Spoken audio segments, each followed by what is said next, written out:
তোমাকে গোলাম আজাদ করতে হবে। এখন তো গোলাম আজাদের সিস্টেম নাই, আছে নাই? সাহাবী নবীদের যুগে ছিল গোলাম আজাদ। তো এবার গোলাম আজাদ করতে পারবে? সাহাবী বলছে অত পয়সা নেই, পারবো না। ভুল করে দিয়েছো, পারবে না? বলছে পারবো না। এবার বলছে তুমি এটাও পারবে না, তাহলে বলো তুমি 60টা রোজা রেখে নাও।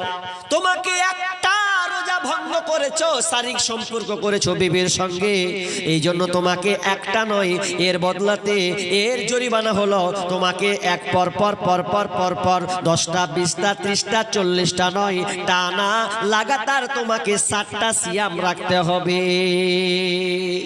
60টা রোজা রাখতে হবে যদি স্ত্রীর সঙ্গে মিলন করেন। ও সাহাবী চোখ বড় বড় হয়ে গেছে। 60টা রোজা একটা করতে যে আকাম করে দুনার, আপনি 60টার কথা কইছেন? একটা করতে যে তো আমার ভুল কাজ।